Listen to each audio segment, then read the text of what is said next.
Top quality और consistent performance के लिए सिर्फ सिल्वर पंप नाम याद रखना। देखिए TV9 भारतवर्ष पर आप इसकी बड़ी कवरेज देखेंगे। राम दरबार का आज प्राण प्रतिष्ठा होना है, तैयारियां पूरी हो चुकी हैं। लेकिन आगे बढ़ते हैं, अगली बड़ी खबर का हम रुख करने जा रहे हैं। विदेश यात्रा से भारत लौटते ही असदुद्दीन ओवैसी ने पाकिस्तान को फिर से दिया है करारा जवाब। बलूचिस्तान में मुस्लिमों की हत्या कर रहा है पाकिस्तान। उन्होंने कहा है पाकिस्तान में मुसलमान ही सुरक्षित नहीं है, दुनिया को पाकिस्तान का असली चेहरा दिखाया है। TV9 पर असदुद्दीन ओवैसी का एक्सक्लूसिव इंटरव्यू आपको दिखाएंगे। ऑपरेशन सिंदूर के बाद भारत के सांसदों के प्रतिनिधिमंडल अलग अलग देशों में गए थे। अल्जीरिया, बहरीन, सऊदी अरब जो डेलीगेशन गया था उसमें असदुद्दीन ओवैसी साहब गए थे। हमारे साथ जुड़े हैं वो TV9 भारतवर्ष पर। बहुत स्वागत है TV9 भारतवर्ष पर असदुद्दीन ओवैसी साहब आपका। शुक्रिया। ओवैसी साहब, ये तमाम डेलीगेशन जो अलग अलग देशों में गए उसमें मिडिल ईस्ट गए, आपका जो डेलीगेशन वहां गया था, आपका तजुर्बा किस तरह का रहा? वहां पर जब भारत का पक्ष आपने रखा तो किस तरह का रुख इन तमाम देशों का था?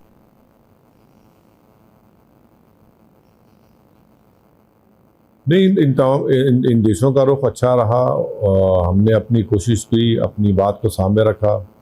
हमको बताया कि भारत एक विक्टिम रहा है आतंकवाद का, दहशतगर्दी का, और हमने उनको ये भी बताया कि पहलगाम का जो वाक़या हुआ जिसमें TRF ऑर्गेनाइजेशन ने ये आतंकवाद का हमला किया, उसके बारे में भारत ने यूनाइटेड नेशन सिक्योरिटी काउंसिल के 1262 सैंक्शन कमेटी के सामने दिसंबर 2023 और मई 24 दो मरतबा हमने इसके बारे में कहा कि ये LET टेररिस्ट ऑर्गेनाइजेशन का एक नया नाम है। और फिर हमले के बाद जो ईमेल्स रिस्पॉन्सिबिलिटी क्लेम किए, हमने बताया कि 2 ईमेल्स तो पाकिस्तान के मिलिट्री कंटोनमेंट बोर्ड के करीब से किए गए जी। और फिर हमने ये बताया कि हमारे पास फेशियल रिकग्निशन टेक्नोलॉजी के ज़रिए मालूम हुआ है जो वहाँ पर आई विटनेस थे पहलगाम के, उन्होंने जो डिस्क्रिप्शन दिया वो मैच करता है उन टेररिस्ट से जो हमारे एक टनल में इंजीनियर्स की हत्या की थी।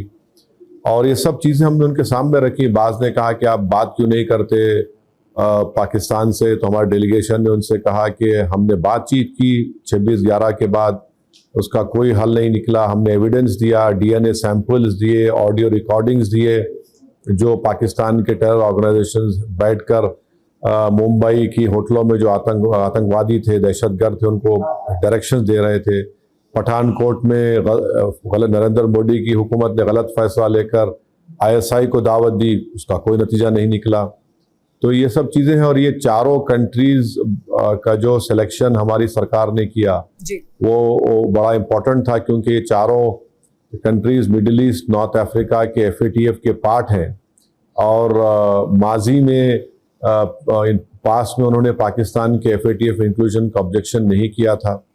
और अल्जीरिया तो 1995 से लेकर मिड 2005 तक, जिसको लोग ब्लैक डिकेड कहते हैं, वो विक्टिम रहा है आतंकवाद का। करीब 50,000 अल्जीरियंस उसमें मारे गए थे।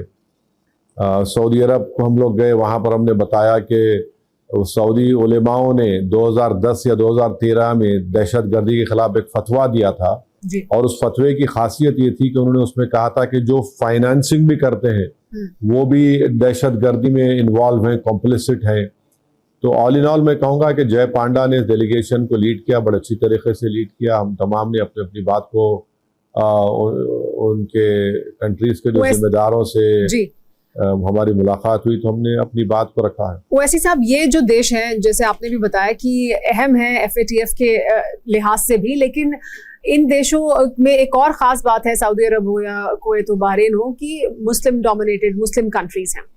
और पाकिस्तान एक नैरेटिव बार बार इस्तेमाल करता है, जो जब पहलगाम का हमला हुआ उससे पहले आसिम मुनीर ने तुलना की थी हिंदू मुसलमान की, कैसे अलग हैं, धर्म के आधार पर वो कैसे बार बार बांटने की कोशिश करते हैं या उसका इस्तेमाल करते हैं अपने फ़ायदे के लिए, अपने मफाद के लिए।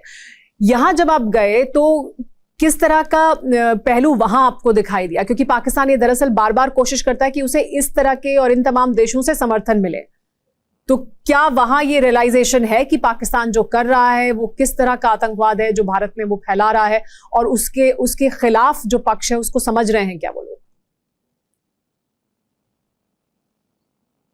नहीं, पहले तो हमने उनको बताया कि पाकिस्तान ये जो झूठ बोलता है कि मुस्लिम कंट्री है, भारत में 240 मिलियन मुसलमान रहते हैं, तो ये मुसलमानों का झंडा उठाकर भारत की तरफ बताना गलत है। हमने उनको बताया कि अगर ये बात पाकिस्तान कह रहा है तो फिर क्यों पाकिस्तान बलूचियों पर उनको कत्ल कर रहा है, वो भी तो मुसलमान है।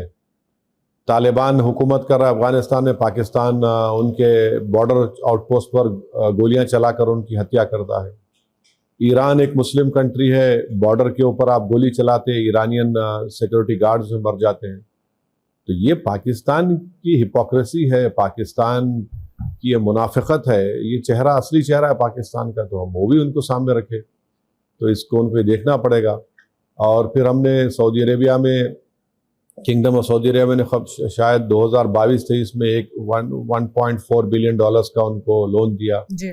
फिर अभी शायद 23-24 में उन्होंने और 14 मिलियन डॉलर एक्सटेंड करने का वादा किया या देने वाले हैं। तो हमने कहा कि आप ये देख लीजिए, आप सॉवरेन हैं, आप जिसको चाहे आप, आपका फैसला है, मगर ये पैसा कहीं आर्मी के जरिए टेररिस्ट ग्रुप से तो नहीं जा रहा है। अगर वहाँ के गरीबों की गुर्बत के खात्मे के लिए हो रहा है, पोलियो के खात्मे के लिए हो रहा है, बेरोजगारी के लिए कुछ हो रहा है, तो हम समझ सकते हैं, मगर ये पैसा तो हमारे खिलाफ इस्तेमाल हो रहा है।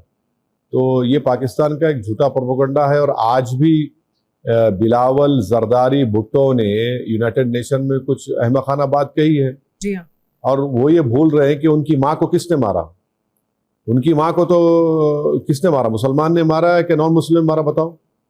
और जिस यूनाइटेड नेशन में बैठकर वो भारत पर इल्ज़ाम लगा रहे हैं, उसी यूनाइटेड नेशन ने एक इन्वेस्टिगेटिंग एजेंसी को भिजाया था, जो किसी मुल्क के डिप्लोमेट से उन्होंने जाकर कहा कि पाकिस्तान की बेनज़ीर भुट्टो की हत्या की जो पूरी इन्वेस्टिगेशन थी शॉडी थी, और कोर्ट ने सिर्फ 2 लोगों को सजा दी। कौन थे वो लोग कि उन्होंने इन्वेस्टिगेशन सही नहीं किया, खामे वारदात की को पानी से धो दिया और मुशर्रफ पे इल्ज़ाम लगा दिया, मुशर्रफ पाकिस्तान छोड़ के भाग गया। तो बिलावल जरदारी भुट्टो को अपने गिरेबान में झांकना चाहिए। जी, अब वो तो आपकी वालदा को दहशतगर्दों ने खत्म किया, चाहिए पूरा 130 लोग मारे गए। बिल्कुल।